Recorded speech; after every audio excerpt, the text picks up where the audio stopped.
Hello and welcome to another episode of the Socialistics Podcast. This is Jason Yormark. Thank you for listening.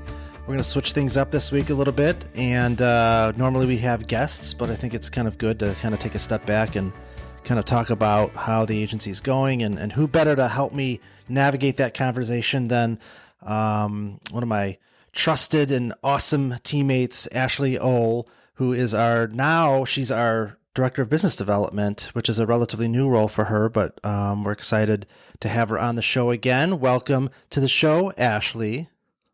Hi, excited to be here again and in a different role. Yeah. This time. Last time we got on this, I was doing more of the content management and account management and have been loving my transition into business development over the last couple of months. So super excited about this new chapter in my Socialistics career. Me too, because it's going to make my life easier, which is a good thing. So for those of you that listen that have agencies or are thinking about having an agency, one of the interesting transitions of an agency when it's successful is that the owner or the person that starts it, you have to kind of start to remove yourself from running the business. And trusting others to kind of do some of the things that you've got kind of grown accustomed to doing. And that's kind of where Ashley's kind of comes in for us now. I kind of thought that, we're going to have to hire a salesperson, which is a whole difficult thing to navigate. And the fact of the matter is, Ashley was the perfect person to kind of step in and take some of those sales responsibilities off of my plate. And she's fantastic at it. And it's awesome to have somebody that can kind of come in and do that, that's familiar with what you're doing, instead of bringing somebody in new who's going to have to kind of get ramped up. So Ashley, tell me, since starting this role, what's been what's stood out more than anything in terms of something that you've learned, or just something that you're really excited about, or just something that stands out altogether? One of the biggest things, I have done other sales, have had other sales roles in my career. And I've always said, definitely not a used car salesman. I can't sell you something if I don't believe in it. But if I believe in it, I can sell the crap out of it. Mm-hmm.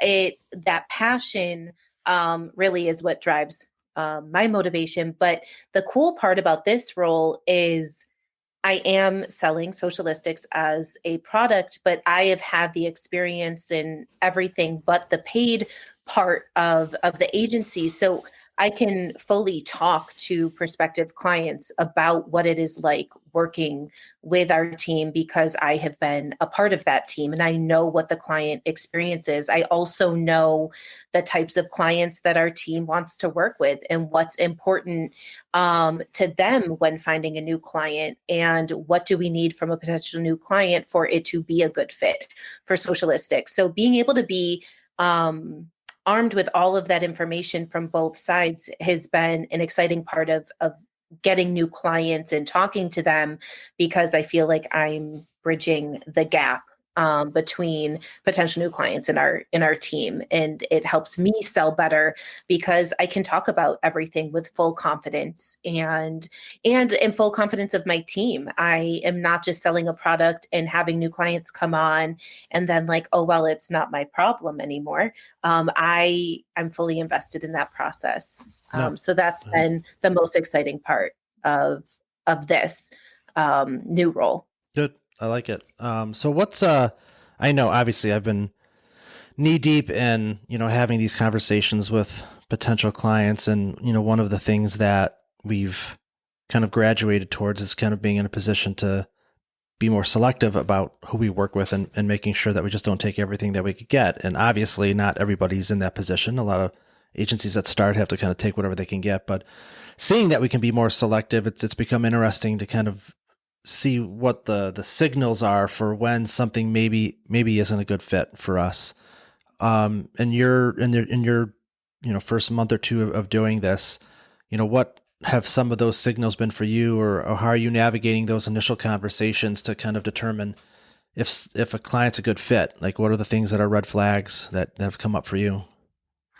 Yeah, so there are a lot of times that I end up comparing agency life to dating, and I feel like anytime you meet somebody new, at least in my history, within a couple of minutes of talking with somebody and getting them on the phone or seeing them on a Zoom call, I can tell if it's going to be a good natural fit or not. So I think having that emotional intelligence and picking up on maybe some awkwardness, or they're really stiff in their communication. At Socialistics, we're all about building relationships with our clients. So if we can't have that natural communication to begin with, then it probably isn't going to be a good fit. So I usually try to start the conversation with kind of just, talking about life, or trying to let them loosen up and open up. And if they're resistant to that, then I'm like, maybe this isn't a good fit. If we can't have this banter or back and forth or communication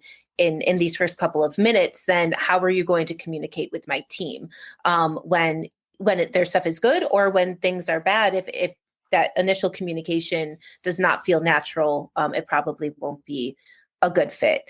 Something we talk about a lot of new clients have really lofty goals and what they want to do, and not always, they don't always have the budget to back that up. So I think managing expectations and seeing how potential new clients take that feedback, if we try to bring them back to reality a little bit on how we can manage their expectations about what we can do for Yeah. them No, it's been with their interesting. budget. Yeah, it's interesting around the strategy piece. We've noticed that a lot of times, when we have those initial calls with folks, they want a really deep strategic analysis of their situation. And, traditionally, that's, you pay for that. And I think more and more clients are kind of approaching us with, they want that to help them make a decision. And while to a certain extent I can understand that, at the same time, you can't, just, manufacture a strategy for somebody quickly and easily. Not everybody's the same. It takes time. And, if you're a successful, experienced agency, you're going to spend 10, 15-ish hours digging into their ad accounts and really doing a deep dive and fleshing out a strategy that makes sense for them. That's a lot of resources and time that goes into that sort of thing. So, but I think and I think you can agree with this, we're starting to experience, I mean, agency life's, it's competitive. I think more and more agencies Mm-hmm. are bringing more to the table and offering to do things that maybe most would typically charge for. So it gets tough to compete when you maybe have agencies that are willing to spend, 10 plus hours developing a strategy to win a piece of business. Now, it's all relative. If you're talking about, a 6-figure contract versus somebody that's maybe spending, $1,000 a month, it's, obviously you're going to pick and choose your battles. But, we've had to really kind of take a deeper look at how do we compete? How do we make sure that we put our best foot forward, and how do we help them navigate, what's a typical process for, vetting out agencies and what they should expect. But I think it's evolving quite a bit in terms of what we have to do to be able to compete. But I know that Ashley's been pretty involved in kind of taking our pitch deck to a 2.0 version. So what are some of the things that have kind of stood out for you in terms of what we've had to kind of evolve with, or what you think, we're going to need to do moving forward to continue to compete? Yeah, no, I think changing platforms was a huge step for us to be able to um, have a little bit more of a sexy pitch deck, and feel a little bit more updated. So I've been loving getting to know Quiller and getting to, take that to a next level. But when you said, I'm going to go back to what you said about prospective new clients wanting a lot of strategy in the proposal. I think unfortunately, what I've learned from some of my conversations with new clients in the last month or two was that a lot of them have been burned in the past, and they kind of want something to help ease their anxiety and stress of trusting somebody new with their social media again. And a lot of times we have to come in and kind of clean up what the last agency what the last agency did. So I think, being able to provide a level of strategy, competitive analysis, and information about how we break things down, and how we tackle each client, we need to add that in there, but in a way that isn't over promising, because a lot of times until we get in there, until our paid team and our content team can test things and try things out, we really don't have a good idea of exactly what we are able to accomplish. And I think we need, there needs to be changing our proposal deck a little bit, to give prospective clients more of what they want, but also the education piece of even though social media is an instantaneous platform and people are, posting things in the moment, that from the paid side of things and the strategy side of things, it's still like traditional marketing where we need the A/B testing and we need, a couple of months of data to really be able to hone in and take their social media to the next level. Yeah. So for those of you that may be watching on YouTube, we're testing a new platform here called Ecamm Live, which has this cool feature where I can swap cameras. So I just tested it with Ashley. I think it's working.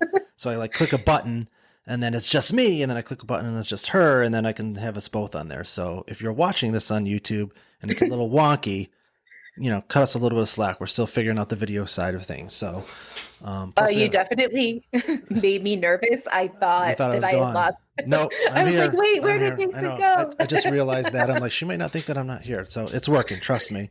And we got these cool sound effects here, right? I got a studio audience here right now. Hey.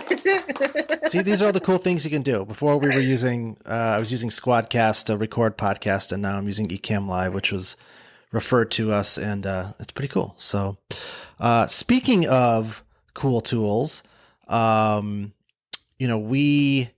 were originally using a platform called Proposify for our proposals, which has been great. We've used it since day one, and I mean, there's a lot of great things about it, especially on the business side in terms of how it connects to CRMs, and just it's fantastic. But the layout and the design side of it was really prohibitive. It's not really designed for pitches. So I don't know how. I mean, we used to do just proposals. We'd create a proposal and send it off, and fingers crossed with our follow-ups. And then it just seems so silly that that's how we used to do it. The pandemic hits and the world changes, and we're not doing as many in-person things. And now, everything's got to be a pitch. It's got to be delivered. Our philosophy is, if a client isn't willing to, carve out 45 minutes, an hour of their time to have you take them through a pitch, then are they really that serious about this? So it's another good way to kind of vet whether, an opportunity is a good opportunity. But the problem is Proposify is not really designed for presenting in real time. So we kind of went on the lookout for something that was just a little bit more visually powerful and design, and we landed on Quiller, which we've been testing out and kind of enjoying. I mean, they're not without their shortcomings on the business side of things. It's like pick your poison, but it's been kind of really cool to just kind of be able to kind of just do some visual things that just look better and feel a little bit more dynamic. I know, Ashley's been kind of tasked with really kind of developing that side of things out. But, what are some takeaways that you've had in terms of that shift from Proposify to Quiller, and what are the things that you really like about what we're doing now versus what we were doing that seemed to work more effectively? Yeah, I mean, I think the biggest part is, being a social media agency, it is all visual. Social media is very visual. So having a proposal platform now that is in alignment with our creativity and, just being a little bit more artsy and fun.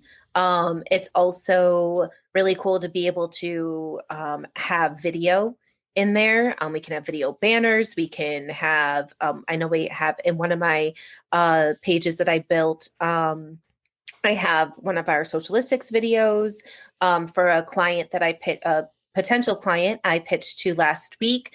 Some of their leadership team wasn't able to be on the call when I did the presentation live. So I was able to record the Zoom call, and then I was able to embed the video of the Zoom call right within the proposal. So it just streamlines things.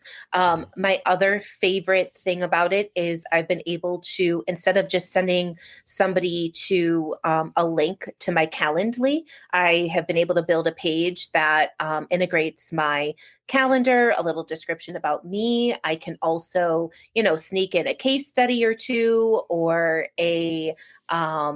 about our core values, or if we have a new blog post, I'm able to, they go to click to book a call with me, but then they also get a little bit of information, to back up what we do.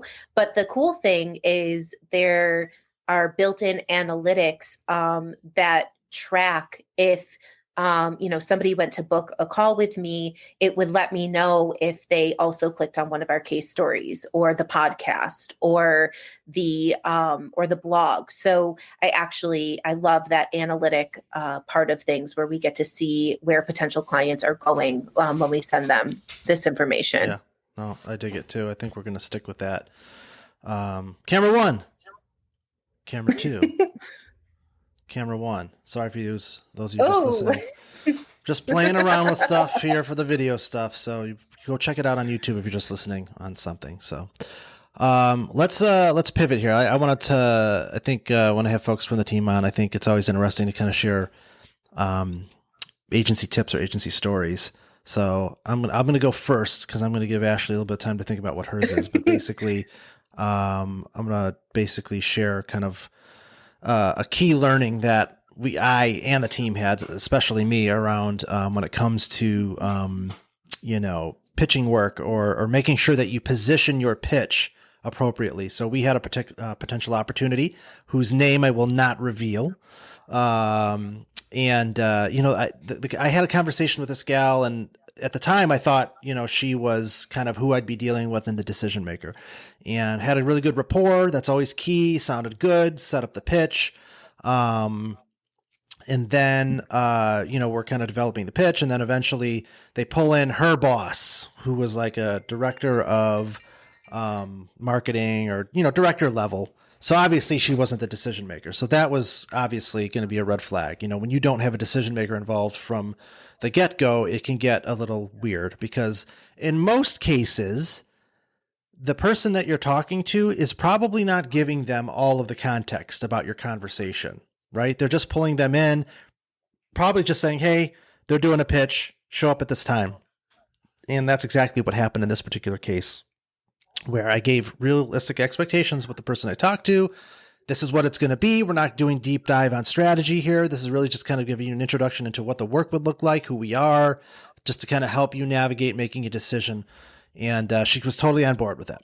So we get into the pitch, and literally, 15 minutes in, the person that, this director of marketing over, just kind of, I think I paused actually. I said, hey, I just want to stop here and see, do you have any questions or any thoughts before we kind of keep going? And she just immediately just railed on us. Like, I don't know what this is. I'm not seeing anything that has anything to do with us, and just being really just abrasive about, what this was. And my immediate reaction was, I'm not sure what your expectations were, but based on the conversation that I had with this particular, this is what this is. This is what we do. And, you pay for strategy. Like, if you want us to spend, 10 or 15 hours to dive deep and deliver something that's specific and customized for you, we can do that, but that's not what this is.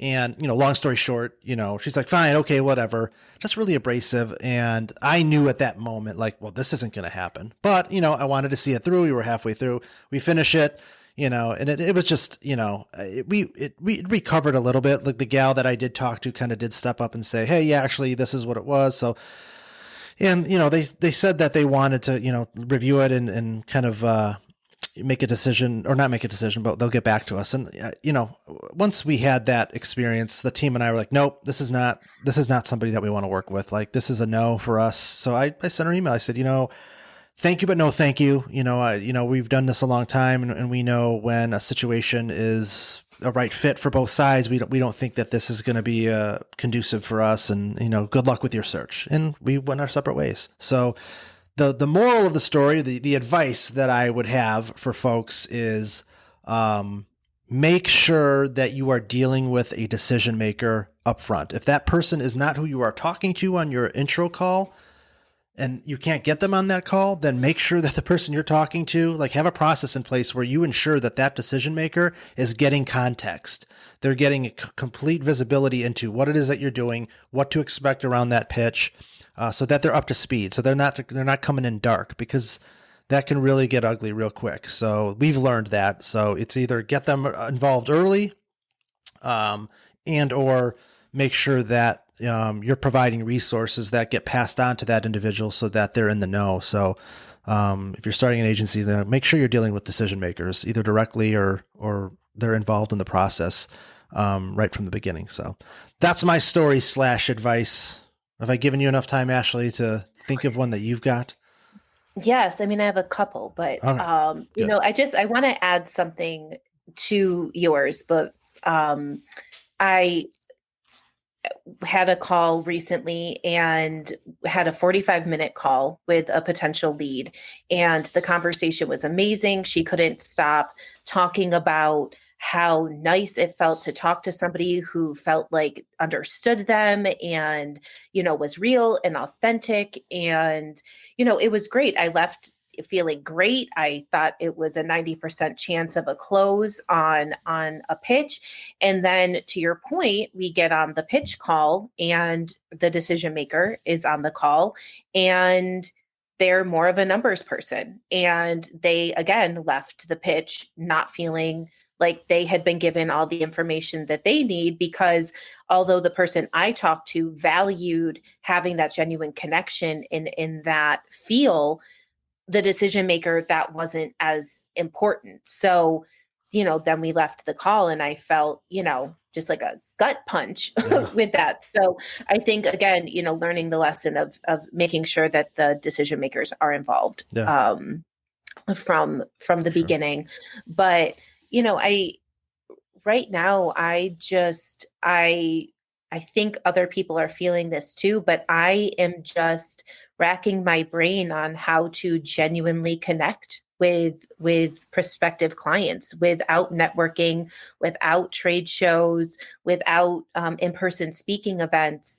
I have been spending a lot of my time trying to come up with creative ways to reach potential new clients in an authentic way. So, I think always, a lot of companies, have had to turn to social media because some of their traditional marketing methods don't work because of COVID. And I think, always staying on top of the ball on things changing and the times changing, and keeping aware of how people are feeling right now. So one of the things that I've started to do is integrating Loom videos into my intro emails and other communication to really start the conversation with a genuine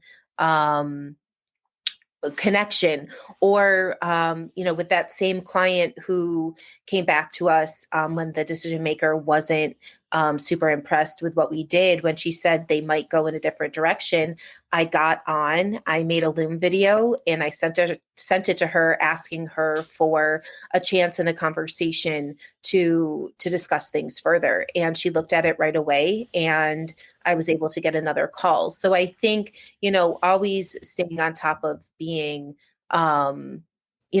staying authentic and genuine connection, and using technology and the things that are out there to create human connection when there's a lack of it right now. Yeah, I agree. Do you agree, studio audience? Yeah. That doesn't sound like a very impressive studio. I need a new sound effect. No, it doesn't. It sounds like maybe 4 people. I need a sound effect where it's like 30. So I'll work on that. Well, hopefully 2021, 22 we'll be able to get back out on the trade show circuit or networking events or something, because I love, nothing beats actually getting to talk to people in person. I even think that way, and I'm an introvert.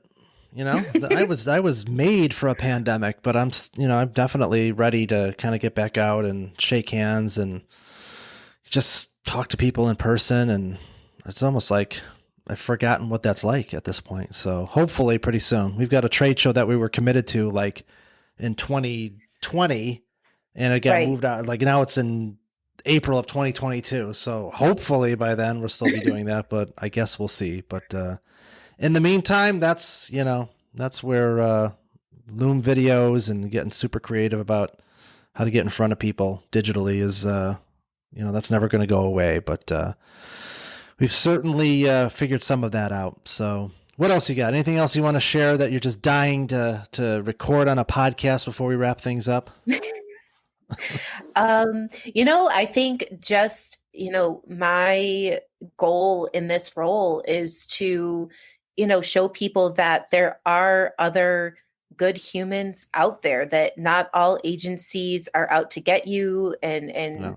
fill you with vanity metrics. And that, really it comes down to working with good people and believing in what they do. And those are the connections that we want with clients. We want to authentically believe in what they do. And, I hope that we have the chance to, show some people who have been burned in the past that not all agencies are bad and toxic and turn and burn, that we, if given the chance, that we will show you that not all agencies are created equal. Yeah, well, that's a great point. That's what I try. I think every pitch I get on, I really try to break it down from. I said, all things being equal, talented agencies, if you got 2 or 3 of them lined up, strategy, execution, tactics, all those things. Look, if they're good agencies, they're going to get it done. You want to know the 2 things that are going to make a difference between one agency and another, or in terms of your results. You want to know the 2 things that are going to impact the velocity of your success and your results. There's only 2 things, really. Size of your ad budget and how passionate is the team about the work. Those are the 2 things that are going to dictate how quickly and how significant your results are, bar none.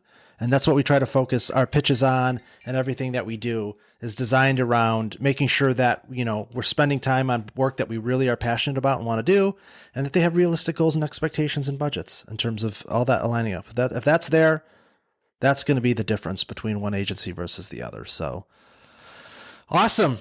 Well, you rock. You know that. Thank you for being on the show again. I'm going to bring you on again, Yeah. Of course. This won't be the last time, but good stuff. Good change of pace. Love all my guests, but I also love kind of bringing folks on the team. So I'll have to snag Joanna or somebody else on the team to do this too. Kicking and screaming, even if they don't want to. But I think it's good to kind of just bring folks on from the team and provide some additional insight. So thank you for joining us today on this You're welcome. episode. And I'm glad I got to try out this new platform. I know. With you. We'll see. Fun. We'll see if this goes on video. I don't know. We'll give it a shot. But all right. Well, that does it for this week's episode of Socialistics. You know the drill. Like us, subscribe, share, all that good stuff. Thank you for listening, and we will see you next time.